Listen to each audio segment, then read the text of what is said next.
sometimes you get overwhelmed by the thought of it, but it really is not as complicated as it seems. So let's just start off with a few public service announcements. First of all, this Thursday night, in place of the amazing Rabbi Chef Avi, who's been teaching us all his delectables the past few weeks, we have guest chefs. The Honigswald children are going to be teaching everybody how to make delicious Pesach desserts. So this is definitely one you don't want to miss. It's going to be a little bit earlier to keep bedtimes in mind. So it's going to be at 7:00 p.m. this coming Thursday evening. Pesach desserts with the famous sous chefs from Rabbi Chef Avi's shows. So keep your iPads, whatever you're using, your computers ready for 7 p.m. Thursday night to tune in for that. It's going to be live on the Data of Richardson Facebook page. So everybody that wants to check that out, please check that out. So before we start, I'm going to post a bunch of links here. I want to share some resources that I think will be very helpful to a lot of people here. So first off, there's two, post them here. Here's one, everyone should see it. Let me know if you can't see it for whatever reason. Here is two Kosher for Pesach recipe books. So anyone cooking this year, here's two options. A big thank you to Lindsay Rutan for sending one of those two. The other one is from the Torah Day School girls. So a thank you to both of them for providing us with good Pesach recipes. Anybody wants to check those out, you should be able to just click on the link and download it. In addition, everyone should just know for themselves that there are a lot of the caterers in Dallas. A lot of the local caterers are offering Kosher for Pesach food, Kosher for Pesach takeout. So if anybody wants to do that, you should just know that I know Lola's doing it. I know Taste of the World is doing it. That's to cater to the Richardson dinner. So anybody that wants to take advantage of these things, if cooking is a part of it that's overwhelming to you, then Kosher Palette has a lot of takeout stuff, and both Tom Thumbs. Both Tom Thumbs, Kosher Palette also, yeah. So there's a lot of options. I think most of the kosher caterer ones, you have to order in advance, and I think the deadline is April 2nd for Lowell and for Sassy Cats for Taste of the World. What about Siegel Catering in Chicago? In Chicago, you got to figure that out on your own. Siegel Catering? They're not doing Kosher for Pesach. Sorry. Got to go somewhere else, but it's a good thought. We appreciate the thought. Okay, so that's one basic just setup that I think is really just a good thing to know. Another very helpful resource, especially if you're making Pesach for the first time. So first of all, if you do not have a Haggadah yet, Art Scroll is actually having free shipping now on all of their stuff. They have a bunch of great Haggadahs. Here's one link also for their youth Haggadah. It's nice, it's pretty, got good pictures, it's got little explanations. It's not so expensive, it's like $8-9, and there's free shipping on it. I believe if you order it now, you can still get that for Pesach. So if you're looking for a good Haggadah, that's a good one to get. Another great link resource that I would just share before we get into the actual laws of Seder itself is there's a website, I don't know if you're familiar with it or not, called dansdeals.com, which it's a Jewish guy in Cleveland. He's a Lubavitch, and he posts deals whenever he finds them, not a Jewish thing, just kind of any deals he finds, but he also does Jewish things, and he put together a great page for people making Pesach for the first time. So I'm putting that link here also in the group chat, and he has here anything and everything from Haggadah stuff to kitchen in a box, everything you'll need for a first-time kitchen, and just the various utensils in the kitchen. He just has a lot of stuff that he calculated that he put in here already. He really is good at organizing these things. Everything's on his page is clickable with links and stuff. So just a pretty super easy way to go if you're looking to buy stuff for your kitchen and you don't want to think through everything in your kitchen. He thought through a lot of that for you, as well as he has a lot of the various kosher organizations, information and stuff. Those links, I don't know if it's for everyone else. Those links pop up for a second and then they disappear. How do you find those links? They don't pop up in the they group chat? They popped up for a second and now they're gone. Open chat. On the bottom, there should be an option for chat. You see that? No. Whoops. There should be a chat option. Avi, if you're on the iPad, it's up at the top. Oh, You sorry. Yeah. I'm here to the Click bottom. the little banner. It says more. If you'll click that, then there's chat. Oh, got it. Yep. Okay, Gotcha. cool. So yeah, so you can close that if you want to keep it open. Those are all here. Just some good general resources, some recipes, some places to buy stuff. Kind of calculated a lot of stuff for you. Just in terms of preparing your house, that's really he's got most of it there. So might as well take advantage of people who did the work for you already. Also for a lot of kosher questions. So the CRC has an amazing app that I would strongly encourage. I think it's just very helpful, and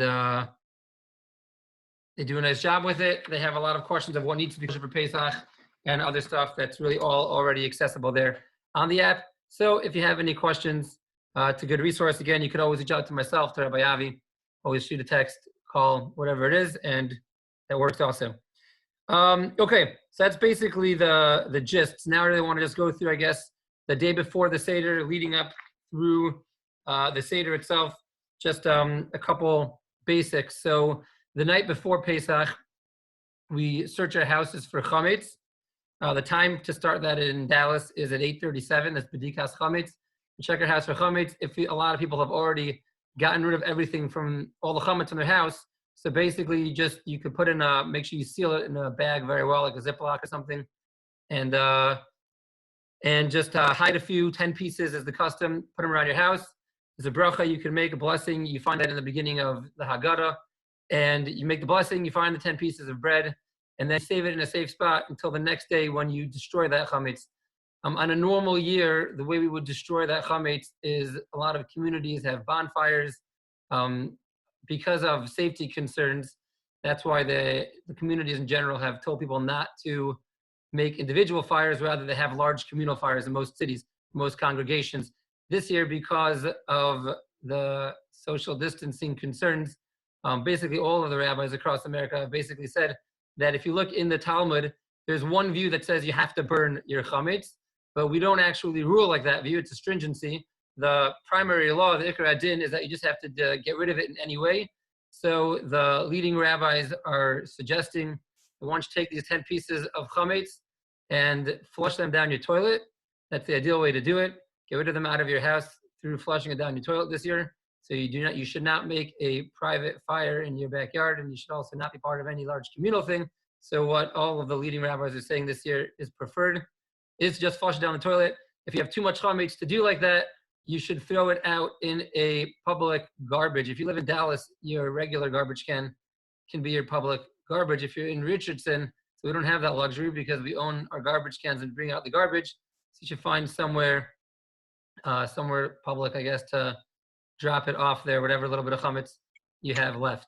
So that's the day before chametz, the day before Pesach, the night before Pesach, 8:37 p.m. We check for chametz. The next morning we will eat chametz. You can eat chametz here locally until 5 to 11, 10:55.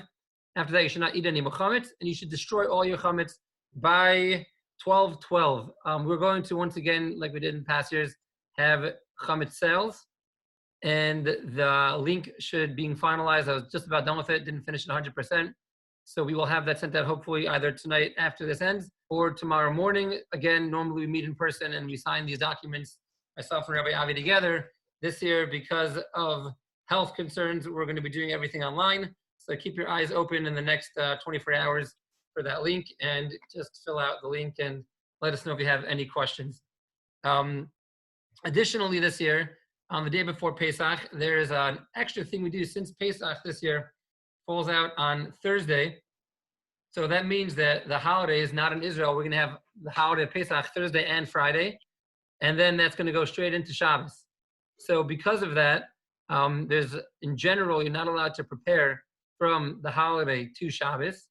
So in a situation like this, where you can't really prepare for Shabbos necessarily so far in advance, so the rabbis instituted something called an Era of Tafshilon, which allows us to prepare on Friday for Shabbos. So if you want to see the text of it, if you have the classic art scrolls here, it can be found on page 654. Basically, all you have to do is you should take a piece of matzah and make a hard-boiled egg. Take these two things and pick them up for the sake of making an Era of Tafshilon.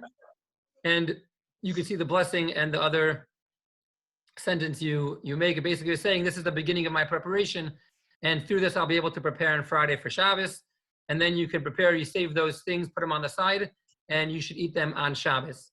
If any more specific information, feel free to reach out, or you can find it again in the Art Scroll Seder on page 654, any details for that. That basically gets us ready for the holiday of Pesach. Any general questions until now?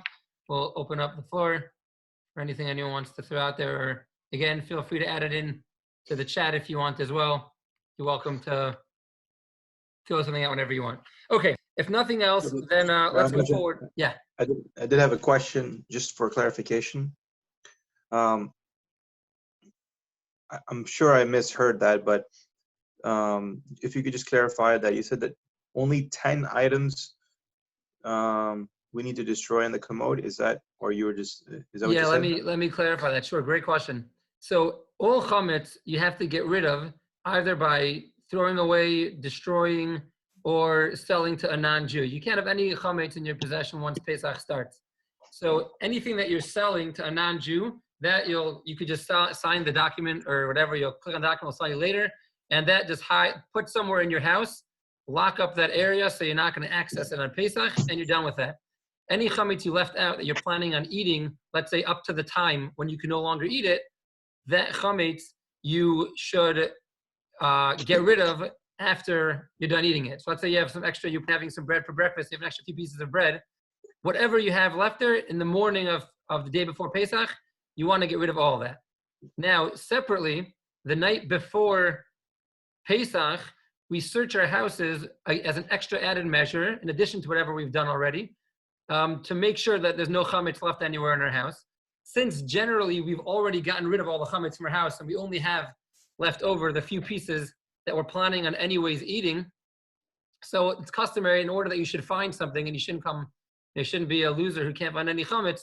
So you put out some pieces of bread. It's customary to put out 10 pieces or 10 little, not pieces of bread, 10 small little pieces. It's like a little teeny bit in a bag in a sealed place, wrapped very well that it shouldn't get loose, and put that out at night. Then you find those 10 pieces just to make sure that you do the mitzvah of finding the chametz. But either way, the next morning, by the time of 10:56, you can't own any chametz, those 10 pieces or any other chametz, any at all. And any chametz you still have that you're not planning on selling to the non-Jew, you should get rid of either by throwing it in the garbage or flushing down the toilet. Okay. Okay, cool. So then let's move on to the Night of Pesach then. So the Night of Pesach is like any other Jewish holiday or Shabbos. So the custom is women light candles like they do every other one. There's a special bracha they say the Yontif blessing. Again, this can be found in the Art Scroll Seder and probably in many Haggadahs as well. And you make that blessing as well as they make the special Shehecheyanu blessing. If you're using this Art Scroll Youth Seder, is the one that I have here in front of me. So they do have that blessing here, and you'll see that blessing here on page 7. Just a quick show and tell. This is, I think I set it up that you guys could see this in the correct way, right? It's not mirrored for you? Yeah, so this is what I'm talking about. It's got nice little pictures, nice explanations. Not too overwhelming with commentary, but a little bit of nice stuff inside of it. There are thousands of Haggadahs out there. Pick one that you like. Rabbi Honensal, I see you have your hand raised. Is that on purpose? Yeah. How do you do that on your selfie camera? There's an option here on the videos which direction you want to make it on Zoom. I don't know. I was playing with it before. It's backwards for me. I see it backwards. You see it straight. You can pick either one. I don't know why it's like that, but for me it was backwards, so I wasn't sure. Yeah. So that's the way. So they make the blessings. That's when we make the blessings, and then we go on with our regular Pesach Seder. Many people have the custom at the night of the Pesach Seder that the men wear a kittel. Kittel is that white robe that many people wear on Yom Kippur. If you don't have a custom on this, the Siegel custom is actually not to wear a kittel. I believe the Honensal custom is to yes wear a kittel. So if you don't have a custom, feel free to go either way. Valid Jewish customs on both sides. But there is a custom to wear a kittel. Many Jewish people have, which is similar to the only day other than Yom Kippur. One of the ideas I've heard behind this, why we wear a kittel on Yom Kippur and on the night of the Seder, is because Yom Kippur is the only day of the year where the high priest goes into the Holy of Holies, and when the high priest enters the Holy of Holies, it's considered like an unbelievably spiritual experience for him. Even on his great elevated level, he experiences such spiritual heights that he never could have thought of. And that same concept, we're all able to. The lights, a lot of the Kabbalistic sources speak about that the lights on the night of Pesach shine so brightly that spiritual levels that we're not generally able to attain. We're like that Kohen Gadol going into the Holy of Holies, like that priest. We're also able to attain those great spiritual levels. That's one of the reasons suggested, maybe why we wear a kittel for the Seder. Rabbi Honigsold, you have your hand raised again. I assumed you wanted to add something. I think it's still raised from last time. Oh, you could probably unraise it. I don't know. Am I supposed to unraise it? I don't know I don't even see it that it's raised. There's a button. It's probably under your more again. You click on it. That raise your hand, and then probably click on it again. I'm guessing. Yeah. There you go. Okay, fine. Sorry, I just noticed it. Okay, fine. Yeah. So that's the basic setup. There's a very interesting halacha, a very interesting law in in the code of Jewish law as well, that our Pesach table, when we set our Pesach table, we're supposed to put the nicest stuff we have in our house, our finest silver, our finest stuff we have, our nicest plates, our nicest, obviously only if it's kosher for Passover, but all the nicest dishes we have, we should use the night of the Seder, because since part of the theme of the Seder is feeling like we're nobility, feeling like we are free kings that Hashem took us out of Egypt, so part of that is looking at a table with beautiful items on top of it. So you should keep that in mind when you're setting your table, and put on these great stuff on top of it. A lot of people have the custom also to put they have silver candlesticks, put those on the table also, because it enhances the general look of the table with having those beautiful candles on there. Okay, so no further questions. Let's actually start with the Seder itself. So I want to post one more link over here. So we call it the Pesach Seder. The word Seder in Hebrew means order, because in essence, we're really going through an order. So for those of you that this is their first time, it's really not that complex. It's a really relatively simple order. I'm going to post here, if you have any Haggadah, it'll really guide you through the order. I also just added to the chat a sheet that NCSY put together, which is a very nice sheet. Here, I'll just share it quickly with you guys on the screen if you want. This is the sheet they put together. It has a basic, just very, again, basic order of the Seder with what we do in each step of the way. Super simple, super easy, something nice, little quick, easy thing you can print out. You follow your Haggadah, it'll teach you, most Haggadahs will guide you along the process also. But even without that, this is a nice little added thing. The link is in the section on the side. Also, one other thing when you set up the Seder, so before we actually go through the orders, part of getting the table set is a few basic items you need. So there's a mitzvah for every Jewish male and female to drink 4 cups of wine or grape juice at the Seder. So every seat, in addition to the regular place setting that you have of 4 cups, knives, whatever you have there, you should have a kiddush cup, an extra cup for drinking kiddush. You don't have to have a huge, large kiddush cup. The smallest size that's kosher for the 4 cups of wine is 3.3 ounces. So minimally, it should be 3.3 ounces. Anything larger than that is fine. Additionally, we also, part of the setup is we have the Seder plate. Now, the Seder plate has a specific design and setup to it. If you don't have a Seder plate, I believe I saw in Kosher Palette, they have just kind of like basic plastic ones that have the setup on them, also kind of with little holes, little like indentations in the plate where different things go. I'm going to put over here another infographic that I'm just sharing with everyone over here. Just a basic thing to show you how to, classic way of setting it up. I can share that with you here quickly if you want also. Here, let's just share that quickly with everyone here. Kind of big like this right now, but this is how they have it along. This is your Seder plate, a few different things on it. Here it just kind of gives you what these 6 things are.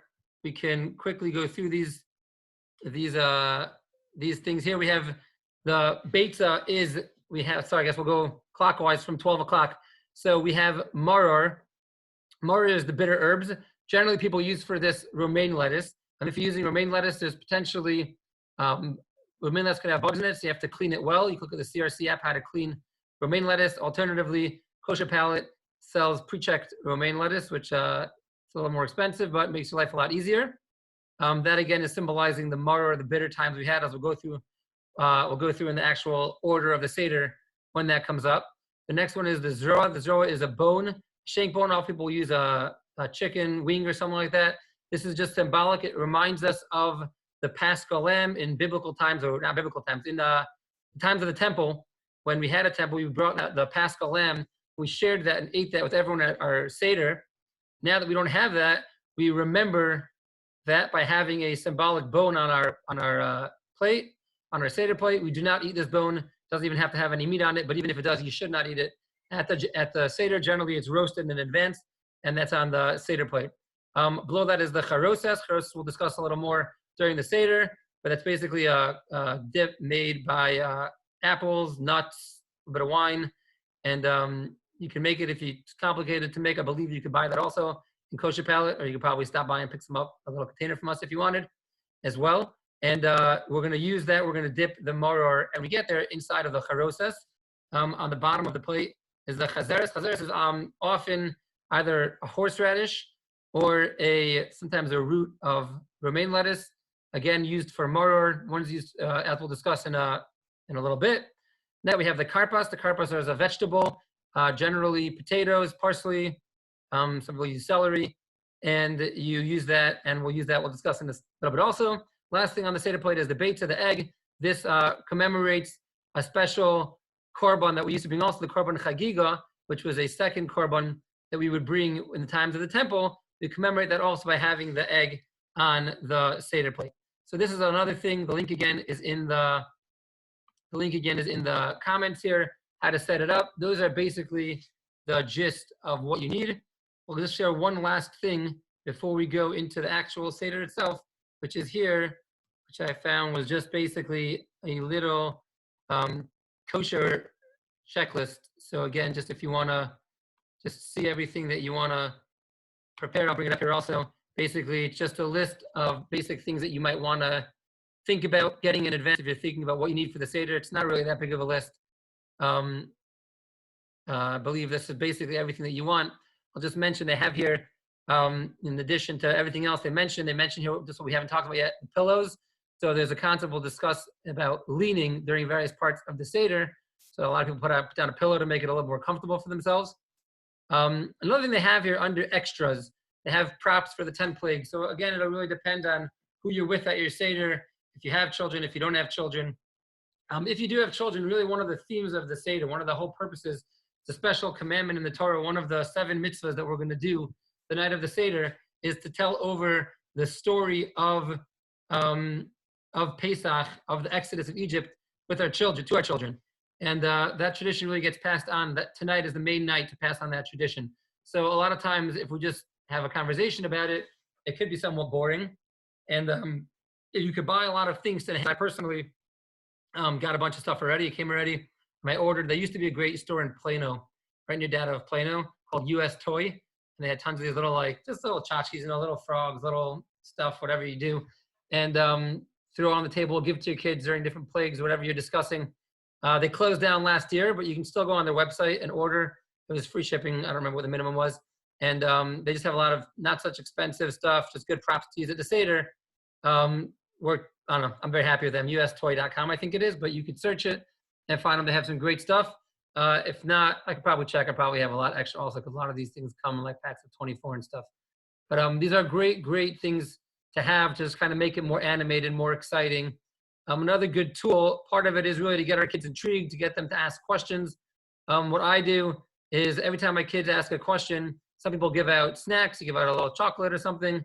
What we've done in the past is basically from US Toy also, I buy either big stacks of fake dollar bills or fake coins, and everybody that asks a good question or gives a good answer or shares something gets a coin, and then, I don't know, you make up some system where 5 coins is worth a prize and 10 coins is worth a bigger prize, or however you want to make it work. But it's exciting. I give out the coins very, very freely.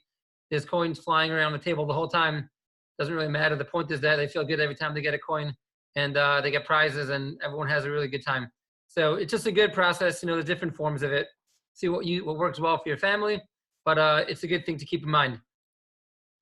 Okay, with that in mind, I want to go through the Seder itself, since there's going to be no services this year in synagogue. So again, you daven Marv at home by yourself before you start the Seder. Kiddush should not be before 8:17. Correction. Kiddush should not be before 8:37.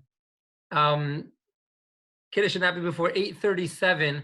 The night of Pesach, Wednesday night. So whatever time you are learning, whatever time you are davening Marv, you could daven Marv a little bit earlier than that. The time for candlelighting, candlelighting is 7:34 here in Dallas. But you should not start to light candles at 7:34. You should not make Kiddush before 8:37. Okay, with that, so we start off making Kiddush. So again, like we do on every Shabbos and Yontif meal, we make Kiddush. This is the order of Kaddish. Again, a 15-step process. There's a lot of great songs. The Siegel Kinderlach, we're thinking of maybe putting out some of the Pesach classic songs. Maybe we'll do next week. The Honeslau kids will teach us how to bake. Maybe the Siegel Kinderlach will teach us a few songs if we can get them to. They've been ups and downs in terms of interest. We'll see where they end. But there's a lot of great songs. I suggest people to learn them. If everyone's interested, I could definitely send you some links or record it and send it to you. Let me know if you're interested in that. Start with Kiddush. Kiddush is unique here in a few ways. First of all, everyone, since there's a mitzvah for everyone to have 4 cups of wine, Kiddush is our first cup that we're going to drink of the night, and therefore, not like as opposed to a regular Friday night or Yontif night, where only the head of the household makes Kiddush for everyone. Here, everyone in attendance should have their own Kiddush cup. Everyone has to drink their own full cup of wine, not just take a small little shot glass from the main person. Everyone should have their own cup of wine filled before Kiddush. Then I think different houses do differently. What we do in my house is we all actually say Kiddush out loud together. I think in different houses, they go around the table, each person takes a turn. But definitely each person should have their own cup in front of them that should be full. Again, a minimum of 3.3 ounces. And you could use wine, you could use grape juice, doesn't matter. And when we finish this cup, we drink it. So we recline when we drink the wine. Reclining is considered a symbol of freedom. And therefore, during the Seder, whenever we do different acts of freedom, such as eating matzah, or really it's brought down in some places some people lean for the whole meal, because these are symbolic of freedom. Nowadays, it's not really as the high nobility doesn't really lean the same way they used to. When you think of like those old pictures, you imagine some old, king or queen lying across a couch with like a little grape thing in their mouth. So there was more classic in those days to recline. But the halacha is still we should still recline during the set points in time, such as when we drink the wine. So Rabbi Moshe, had a quick question. Yeah. It's probably not that big of a deal, but as far as the grape juice and the wine, I thought that maybe I misunderstood in the past that you're at least required to have some wine. Is that correct, or you can get by with just drinking grape juice? There's different. You definitely fulfill the mitzvah completely with grape juice. That for sure. There's different levels of enhancing the mitzvah. To enhance the mitzvah to the greatest way, many understand you should have it with wine. You should have it completely with wine. A lower level of that, I think some people say, is you have some wine in it, and that still has the alcoholic element of it, which is one of the aspects of what makes it happy and stuff. So that maybe is slightly preferred, but you definitely can fulfill it. If someone's pregnant or someone's very sensitive to alcohol, you can definitely fulfill it with grape juice. There's no mitzvah to have the most alcoholic wine. You should drink something. The main thing is it's really something you should enjoy. So if you're gonna have wine and you're gonna think it's disgusting, it's not necessarily a bigger mitzvah just because it's wine, as opposed to if you get something that you really, really enjoy. So there is no really preference in regards to like red wine or white wine or anything like that. So again, red wine is preferred to white wine, all things considered. Again, if it's just a pure hierarchy. But again, if there's something that you drastically enjoy, the white one first, I believe you should use the white one. Use whatever makes you happy, whatever makes you feel good, feel like a king. Kings drink what they want to drink, what tastes good to them. So I think you should drink whatever is good to you. If you like, all things considered, everything equal, you have no preference, you don't care, then it is ideal to use wine and to use red wine. Thank you. Perfect. So again, so the first step is Kaddish, that's Kiddush. After Kiddush, move on. The next step is Urchatz. Urchatz, we wash our hands. Again, there's different customs. Basically, everyone washes their hands. Everyone at the Seder washes their hands. The reason for this is that the next step after Urchatz is Karpas. Karpas, we take a vegetable, we're going to dip it in salt water. And when you eat wet vegetables, you're actually supposed to wash your hands before you eat them. And therefore, that's why we wash our hands in Urchatz, because we're going to eat the vegetables. There was no blessing enacted for this washing. We only make a blessing on washing our hands before we eat bread. So later in the Seder, we're going to wash for our matzah, and at that point in time, we'll make a blessing. At this point in time, at Urchatz, we're just going to wash our hands, make no blessing. However, even though there's no blessing, you still ideally should not talk until after the karpas, because you still should not separate between the washing and the purpose that you're washing for. So again, you just wash. Some people bring, depending on who's at your Seder, if it's possible or not. We used to bring, growing up, my grandfather, his own bowl to his seat, leading the table. He wouldn't have to get up. We would bring him a washing cup and a basin, able to sit like a king at the table and wash there. Nowadays, most of us, we go to the kitchen, you wash your hands. Either way, the point is you wash your hands and you go back to the table and you prepare for karpas. So karpas is you take a vegetable. Many people use potatoes. My family custom is we use parsley, but parsley, we often have parsley with cucumber because parsley is gross by itself, but I think we're the only ones in the world that use cucumber. Most people, I believe, use celery or potatoes, I think are most classic. Parsley also. So you take one of these vegetables. This is the first of two dippings that we do at the Seder. We're going to dip it a little bit in salt water, and you should only use a small amount of vegetable. You shouldn't get like a whole big cucumber. Just have one little piece, less than a kazayas. Basically, it's a small little sliver in order that you shouldn't have to make an after blessing afterwards. And then you're going to make the blessing of Bari Pariha Adama on the karpas, on this vegetable. And at that point in time, we're going to have one more vegetable before our meal, which is going to be the maror, or the bitter herbs we're going to eat later.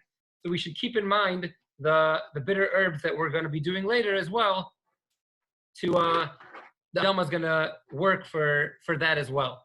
Again, everyone at the table should be doing all of these steps. So you get a small little piece of whatever vegetable you're using, dip it in salt water for each person. Everyone takes that, they make the blessing, and then you eat that. There's a debate whether we recline for this part or not, so I think most do not.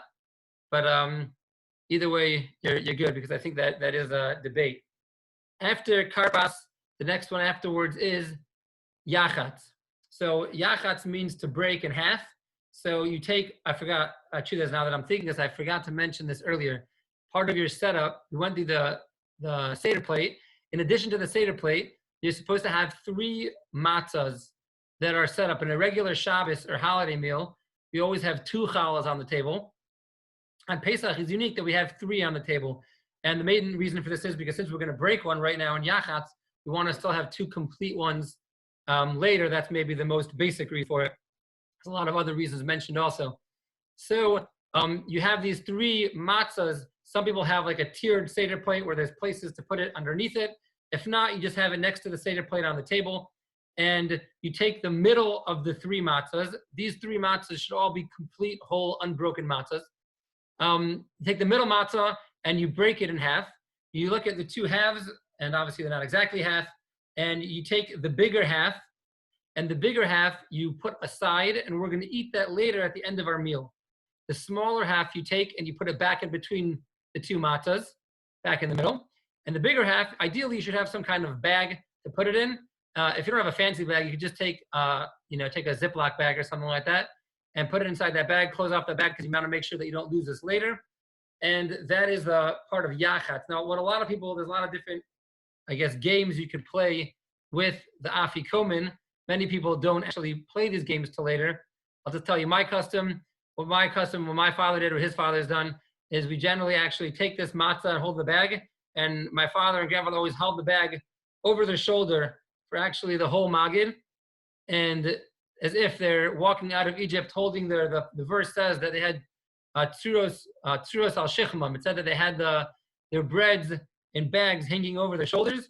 So trying to reenact the Seder night, what we do is I hold the bag on my shoulder and hold it there for most of Magid.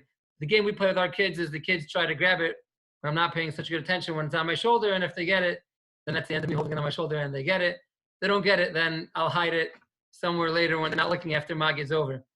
A lot of different games, a lot of people during the meal, the father will hide it, some people will give it to the kids will hide it, the father has to find it. Either way, the main point is that you have a good time with your kids and you show them that this is a tradition we have, it's fun, it's good, and we give them this message of God being there for us, taking us out of Egypt, and we reenact giving them this message to today.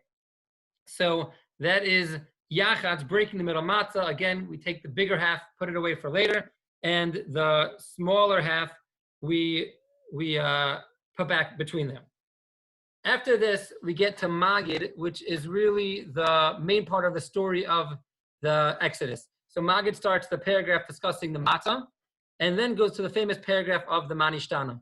So Manishtana is, the Mishnah really teaches us, the Talmud teaches us that the kids ask the parents the Manishtana. If your kids know the Manishtana, they can ask you the Manishtana.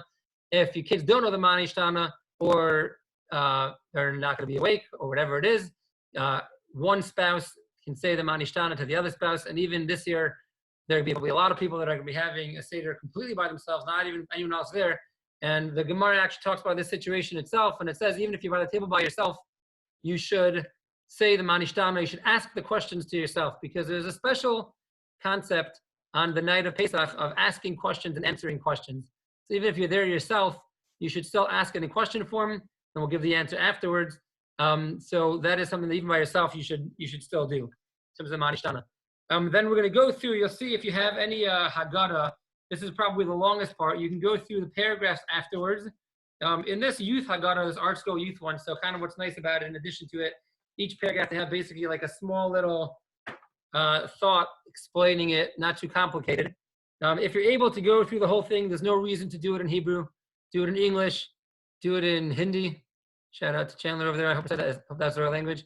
Do it in whatever language you're comfortable with, and it doesn't really make any difference at all. If for whatever reason you can't go through the entire part of Magid, or someone went to the middle to put someone to sleep, or something like that.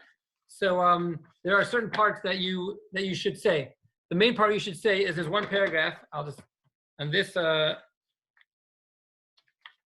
one it is on page 32, and the one I'm using, it's called Rabbi Gamliel Hayomer. Rabbi Gamliel used to say, and that the next 2.5 pages are really the primary part of the Seder. And if you could only say one part, you should say that part. In addition to that, if you have more time, you should definitely also read the part about the 10 plagues. The 10 plagues, I would say, is number 2 in Halacha, that you should read through that part that we go through and discuss the specific plagues God did. That is the primary. If you have to boil it down to the simplest things, if you do the order and you read those paragraphs, you're good to go. Obviously, ideally, you should read the whole thing, and if you're able to, and it's not even ideal to read it in Hebrew. You should read it in whatever language you're familiar with, and whatever is good to go. 1 second, my computer is saying low battery. Thought I should plug it in. Let's just bring this. Sorry about that. Okay, good to go. Yeah. Okay. Chandler, let's discuss that. Good question. We'll discuss that on case basis. Yeah. We'll talk afterwards privately. It's a very important question. Just something to mention that, as Chandler mentioned in the chat. I think everyone saw that, of inviting one other couple. It's a difficult situation we're in. I think everyone definitely realizes the uniqueness of Pesach and kind of the difficulty from the rabbinic perspective, and everyone wants to be with other people. At the same time, we're doing a big mitzvah. There's a mitzvah in the Torah of safeguarding life. It's actually probably the biggest mitzvah in the whole Torah. And as much as we're making ourselves crazy, or homeschooling everyone, and the intense lifestyle we have now, it's actually a tremendous mitzvah we're doing every single second, where the whole Jewish world is busy living the mitzvah of safeguarding lives, assuming you're staying home. So it's that's the balance. Obviously, it's difficult to have a Seder by yourself. I read an amazing article yesterday, actually, about the Lubavitcher Rebbe, when his wife passed away. She passed away like a month before Pesach, I remember exactly, and he always had the Seder, just him and his wife. They didn't have kids, and he always had all Shabbos meals. He never had guests really. He always used to just eat by himself, and he always had him and his wife always had Shabbos meals together, Pesach together, and his wife had just passed away, so he was by himself. So he had thousands and thousands of Hasidim that would have been enthralled to be able to have a Seder with the Rebbe, and he didn't. He chose. He wanted to have that Seder completely by himself. And there was Rabbi Y.Y. Jacobson said that he used to ask some questions. He lived near him. Said that him and a group of friends they went to go watch the Rebbe's house from outside, and they saw that the Rebbe himself, when he got to the part of the Seder, opened the door for Elijah. He opened the door. He was by himself. He said the paragraph that we say when we open the door, and he went back and he himself also, even though he obviously could have had it with a lot of people, he had it by himself. And Rabbi Y.Y. Jacobson suggested maybe he was showing the masses that even the most spiritual person, you can have a holy Seder by yourself. And just an interesting balance there of kind of the mitzvah. It's a mitzvah on both sides, trying to weigh those two mitzvahs of safeguarding health and keeping everybody engaged in their Judaism and having a positive Jewish experience. But again, if it's a specific case, we'll discuss that in private. So moving on with the Seder, we go through Magid. That's really the gist of Magid. Again, we can go through each paragraph, has endless wealth on it. If you have the opportunity to find an English Haggadah, or even just that Haggadah itself, the order that youth Haggadah, and able to order and get it a few days before Pesach, and read it yourself in advance. They don't have to read those paragraphs, and do a little preparation, whoever it is, the wife, the husband, the kids, anyone. If you read, the more you're prepared for it, the more you'll be able to, really give over that story and discuss it. There's a lot of great discussion questions also. It doesn't need to just be reading. You can discuss a lot of, what does it mean? Why is it important for us to discuss God taking us out of Egypt? What is true freedom? Living in a time like today when we're all quote unquote locked in our houses. Are we free? Are we not? What does true freedom mean? A lot of great conversation pieces to be discussed that you can you can add yourself good Pesach themed questions to the conversation as well. At the end of Magid, you'll see in the Haggadah is another blessing, and we're going to drink the second cup of wine. That is at the end of Magid, and that is basically the end of Magid. After Magid comes Rachta. Rachta is the next washing of our hands. This time we're going to be, 1 second here, let's see what we're up to here.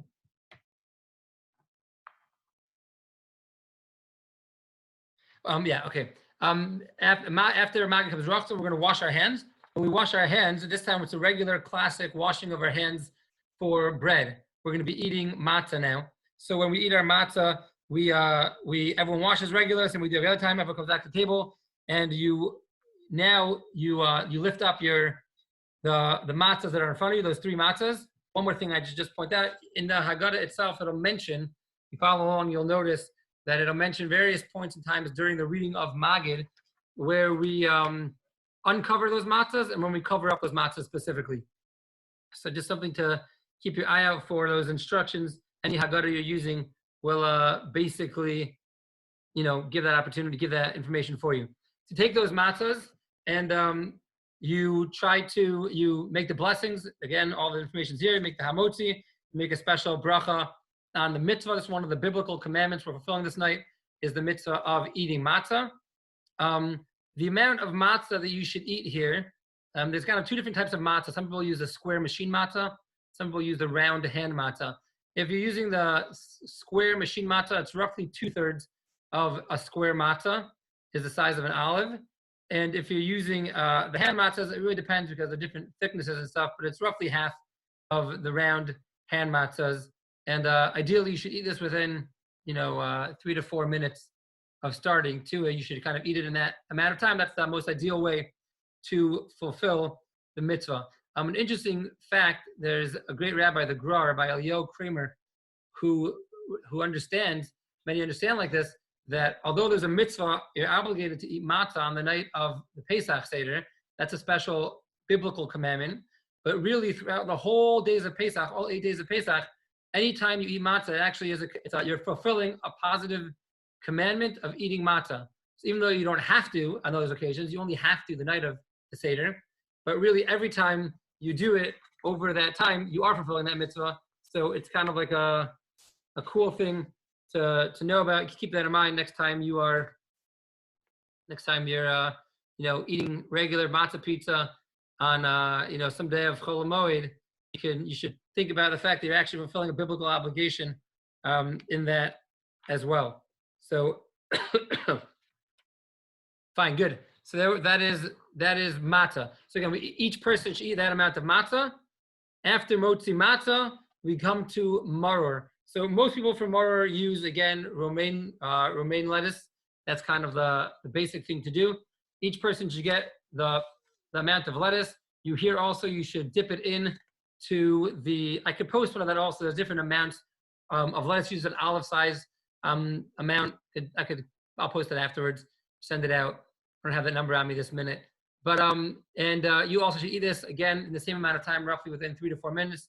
You should eat your maror. You take this romaine lettuce, you dip it in the charoses, which is again that that dip you have on your Seder plate. Each person dips it in there, or the head of the Seder dips it in and gives each person their romaine lettuce. And then you make the blessing on the maror and you eat it. The maror is not eaten reclining because the maror is symbolic of the slavery. Part of the themes of the night of Pesach is not just of the night of the Seder, is not just to tell our kids what happened, but to really reenact it ourselves. The Haggadah says, "Chayav Adam liras es atmo, ki'ilu hu yatsa miMitzrayim." Each person is obligated to imagine in their mind, to create in their mind as if they're leaving Egypt themselves. So we start with imagining the slavery. We envision ourselves being slaves. We think of the difficult work it would have done. Growing up, sometimes, you give some hard. Used to have bricks in my house growing up. We have the kids build some bricks, and then one of the kids would knock it down and make it build it again. And you do different things trying to reenact it, and then we go from there to the end of the process of us getting redeemed and leaving Egypt again with our matzahs over our shoulders and singing how we're going to end the Seder. We're singing songs of praise to God and thanking Him for everything that we did. So that again takes us to maror. Maror is we dip the maror again in the charosas, make the blessings on the maror. We eat it straight up, not reclining, and that is maror. Moving on, the next thing after maror is the step called korech. So korech is we make a sandwich, and we read a paragraph. There's no blessing on this. Basically, you take a matzah. Again, basically take a piece of matzah, you break it in half, and you put between it, again, more romaine lettuce. Some people use for this actual horseradish, and people use it for that. Even if you're going to do that, you still want to have probably some romaine lettuce also inside of there with it to have enough. And then you make a sandwich. There's a paragraph you say there also. You can find it in any Haggadah. In times of the temple, Hillel used to really have a steak sandwich. He had a big piece of steak from his Korban Pesach, and you would eat it together with the matzah and the maror. So we don't have, obviously, a Paschal lamb Shawarma, anymore. not steak. Say again? Shawarma. Sorry, steak. I guess. Yes, lamb steak, right? It's from a lamb. Lamb with a matzah pizza and some harif. I hear that. It's true. Yeah, sounds delicious. Other than if it was Sephardi, it would be even better because then it would have been more like a lafa. But probably I hear that. It's probably the first shawarma, right? It's Sephardi lafa, and then no hummus, unless maybe if you're Sephardi, you can have hummus also. I don't know. Probably doesn't say he had it. So that's korech. Korech, even though it has maror inside of it, korech we do eat while reclining. It also symbolizes freedom. It's really almost a symbolic of like the whole package of the Seder night, from the bad to the good, is all in that korech sandwich. So we do eat that korech sandwich reclining. After korech, we go to shulchan aruch, which is the festive meal. So again, festive meal, there's no rules for the festive meal. You should have delicious food. Whatever you want to have, you can have. The custom is to not serve roasted meat, because since the Paschal lamb, which we ate in the times of the temple, was roasted and was meat, so because of that, we do not eat roasted meat the night of the Pesach Seder. Anything else you could have. The Segal custom is not to eat meat at all. We have chicken or turkey. That's the Segal custom. But in general, definitely not to have roasted meat is the custom. And yeah, no real rules for that. It's a good time just to schmooze, to enjoy, and to share some interesting thoughts you have about Pesach. After Shulchan Aruch, so the next part is tzafun, which is our Jewish dessert. Delicious. If you want some desserts to have in your meal before the halachic dessert, again, tune in 7 p.m. Thursday night. The Honigsfeld children are going to be teaching everyone some delicious recipes for Pesach desserts. You could have that as part of your festive meal. After you're done having that, we go to tzafun, which is the last part of the step, and that's when we're going to eat our afikomen. The afikomen this year, I think I have that written down somewhere. Ideally, you should finish the afikomen by midnight, the halacha midnight, which is 1:28 in Dallas this year. So again, most people aren't having such big seders. It's probably going to be quicker for a lot of people than in years past when you have a lot of people around. But in case you're having a awesome time discussing all the deep concepts of Pesach with your family, ideally you should try to eat. If not, you obviously still do it if you didn't get there on time. But you should try to eat the afikomen by 1:28. You should try finishing the afikomen by 1:28 in Dallas or Richardson. And the afikomen again is the same amount. You should have either that half of a machine matzah, or 2/3 of a machine matzah, or half of a round matzah. And again, you eat that while leaning. You should be leaning while you eat that matzah of tzafun afikomen at the end.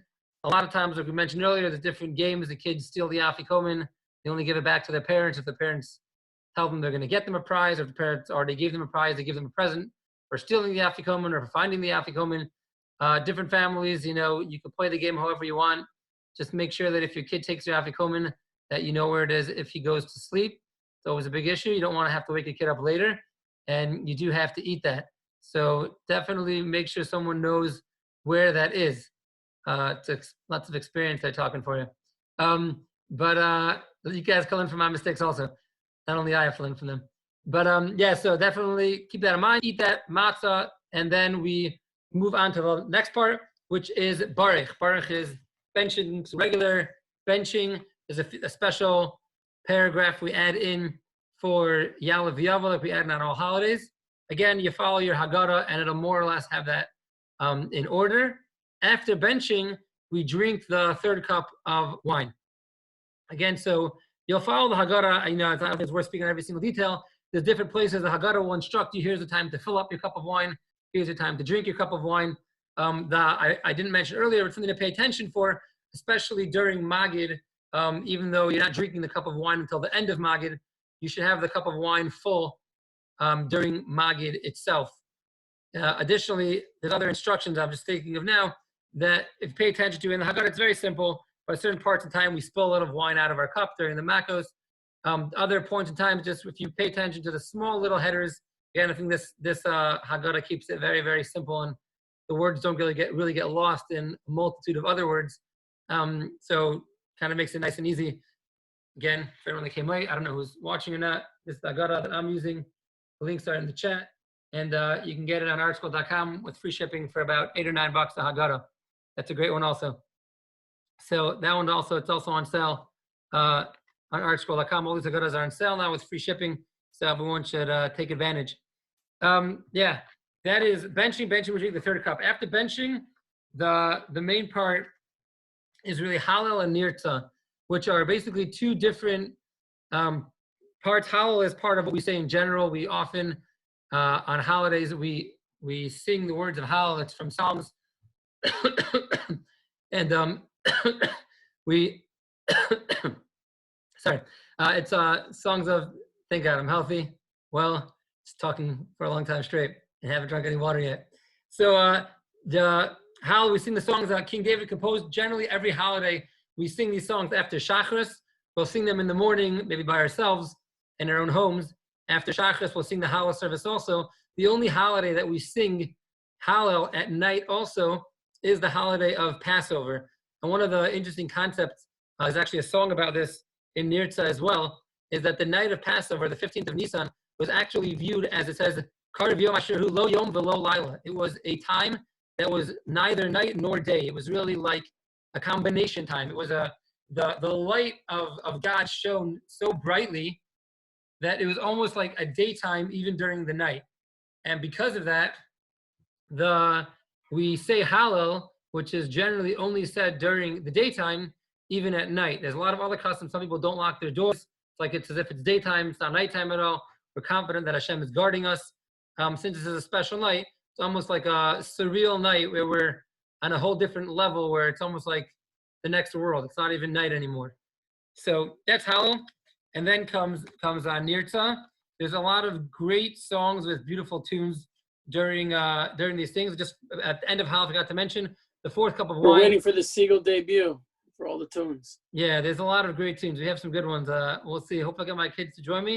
If you guys want it, I would really be happy to record them for everyone, if it's something people would want. The fourth cup of wine is drunk on the after Hallel, right before Nirtza. Again, it'll be in your Haggadah. You'll fill it up. You'll drink the fourth cup of wine. After that, we're going to make a special after blessing also on our cups of wine. Hopefully, you're not too tipsy by then. You're still awake to do the last part, the 15th section of the Seder, which is Nirtza. Nirtza is some beautiful songs, really, describing different things. A lot of really nice concepts in each of these songs. The main thing we're going to say, the first part of Nirtza, is the Chasal Seder Pesach. We're going to say that we're completing the Seder now, and we tried our best to do everything in accordance to all of the laws and everything that we've learned and everything that we've studied. And we tried, we did all the commandments the best as we can. This year, we're by ourselves in Richardson, but next year, we should be in Jerusalem, Lashana Haba, B'Yushalayim HaBniyah. We should be in the rebuilt Jerusalem with Mashiach coming. Everyone, you can sing with this. Everyone you could dance, you could sing, make it exciting. If anyone's still awake, it's it's a time of, you can imagine. I just heard a rabbi. It was actually a very emotional speech he gave, where he was talking about how he himself struggles sometimes to really want Mashiach to come, because we're so comfortable. We can't imagine what would life be without living in our communities. What would life be without living with our shuls, with our jobs? And he was saying how now we don't have communities anymore. We don't have jobs anymore. We don't have shuls anymore. Like, we're all just completely by ourselves. Who wouldn't be excited if Mashiach would come right now? It would be like the most amazing thing. Mashiach would come. We'd be able to leave our houses, be able to see our friends, we'd be able to go to Israel together. Like, it would be unbelievable. Like, who wouldn't be excited for this now? Imagine the happiness of the end of the quarantine.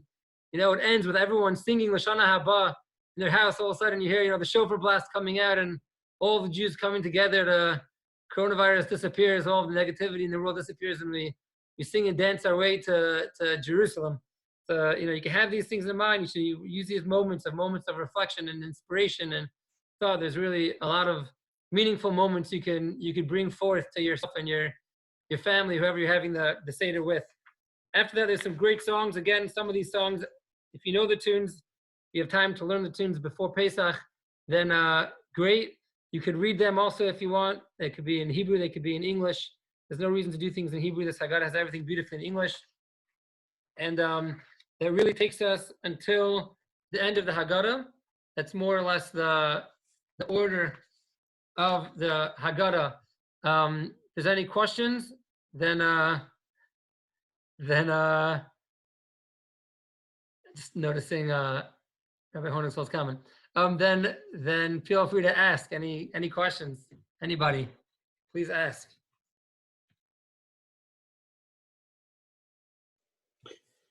Go for it. Can you explain? I don't know if you got to it. I don't remember, but the proper way to lean. Okay. Yes, definitely. Julian, I saw you unmuted yourself. Also, give us 1 second. We'll get to Julian next. Ideally, you're supposed to lean really with your body and your head. Your head's also ideally supposed to be leaning. So if you have a way to do that, that is preferred. A bigger chair, if you have like kind of a larger chair, and you could put like a pillow. We have a pillow here. It's just for a minute. No, one's is right there. Oh. So it's somewhat like this is really the ideal way to lean. I can't tell if you can actually see me at all or not. Is this at all clear? Basically, you're supposed to lean. You lean to your left. Everyone leans to the left, whether righty or lefty. Everyone leans to their left, and you should ideally, if it's possible, you should lean with your head also in addition to your body, leaning on something. And you should hold the cup in your right hand when you're leaning on to your left, because if you hold it in your left hand, you'll probably spill. Very uncomfortable from a lefty. Anyways, yeah, okay, Julian or Lindsay.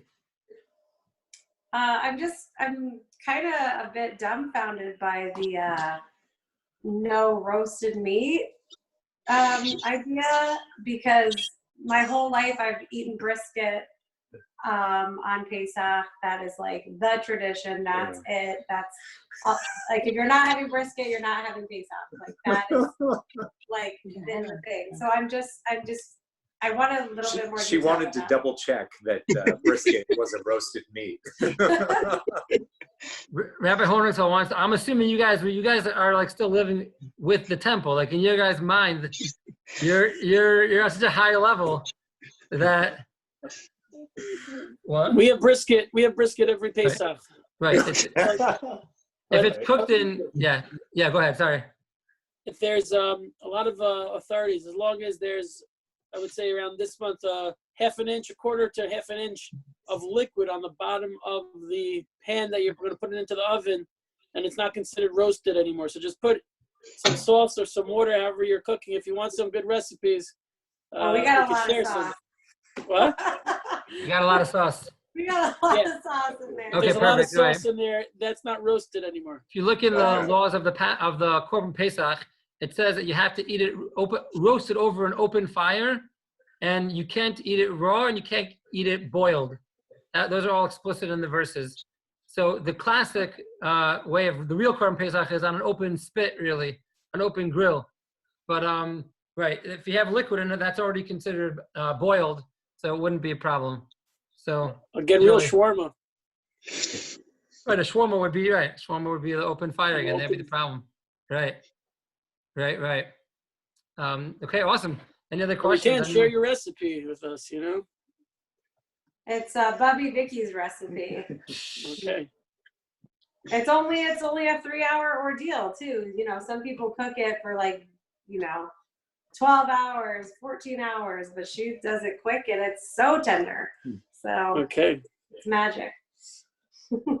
Cool. Rabbi Moshe, I had a question. So what is the absolute must that you should do during this time? In some ways, what is the most, I guess, the minimum you should do to make sure that you're fulfilling? Yeah, so, I mean, the basics you should do, if you could really do the whole Seder, it's not really, if you shrink Magid down, you make it, you should drink 4 cups of wine across the night, and you should eat matzah during the night. You should say those few paragraphs that I mentioned during Magid, and that's really, you should tell your children, if they're able to understand, the story of the Exodus. That's really the gist of the night in a handful. The rabbis gave us this order to do it in, and obviously, ideally, that should be done. But if, in extenuating circumstances, someone can't do it, someone's sick, someone needs to shrink it down, that's really the bare bones basics. But the 4 cups of wine really have to be drunk in the order of the Seder. So if you were shrinking it down, have Kiddush and then have a vegetable, salt water, like so, nothing really takes that much time. It's a small little hors d'oeuvre in the beginning. Say that 1 paragraph, you make the 2nd cup of wine, matzah, a quick meal, bench, and that's really, if you wanted to do it quickly, it doesn't need to take that much time. So, and the Gemara says the opposite direction in the maximum side. So obviously following the Haggadah is ideal. And this is one of the places that the Gemara says, Kol hamarba hariza meshubach. Whoever adds more. Sometimes we say, adding is really decreasing. You're only supposed to have, tzitzis is supposed to have 4 sides. You don't make a 5th side on tzitzis. It's not better. It's worse. But by saying over the story of the Exodus, the more you add, the more you share, the more you tell. You could read, there's so many great books on Pesach you could buy that just some of them just tell over the story with midrashim adding in detail and making it more real, or some of them have beautiful, deep thoughts about it. The more you do and you're able to read and really understand, it's a bigger mitzvah. And the more you could do, literally the whole hamarba, everyone who increases, harez and meshubach, it's praiseworthy. It's considered great. So definitely all good things. Great, thank you. Sure. Any other questions? Or I'll say some final thoughts. Okay, anyone has any questions, let me know. Hey, can you guys hear me? Very curious, who is Dot? Yeah, it's a good question. I never really looked around who's here. We could request them to start their video. I don't know if they'll listen or not. Okay.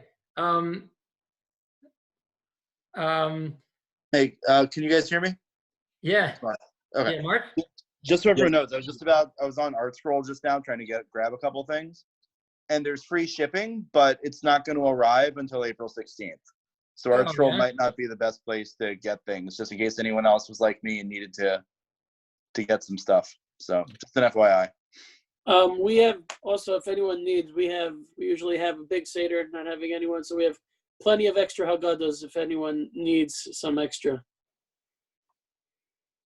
I know in the past also Data purchased a lot of these before every Pesach, and they have them for sale. I don't know. I know earlier they had planned on purchasing them, and since there's not really so many meetings, it could be they have a lot of them. I'll find out tonight. I don't know offhand, but it could be they have a bunch of them. And if they do have them for sale, I can, leave a stack outside my door, and you could pick it up from outside my house, something like that. You could definitely arrange that. If anyone wants that, I guess just text me or email me afterwards, and I'll validate that. Or you could just reach out to Rabbi Avi and borrow one from him for free. So either way is good. Thank you for that point, Mark. I don't know. Could be they have others. I'm sure other sites have them also. You can look around. Other just general thoughts. Last year we did a pre-Pesach WhatsApp shir, and I discussed on that the halachas, the laws of cleaning your house for Pesach and other stuff. Tonight was really focused just on the Seder because I think this year is unique, and a lot of people have Seder requirements. If anyone wants the audios from the halachas, I have on that basic. It was a 10-minute recap of one on the laws of cleaning your house. One was a 10-minute recap of the laws of the Seder, what we discussed tonight without going through each step of the Seder, just more the general overview of the laws. Anyone who is interested in those halachas, just let me know, and I can just find those audios somewhere and send them over. Okay, if nothing else, and no one else has anything else to add, then we thank everyone for joining us. And we'll officially unmute everybody. Everyone can schmooze if they want.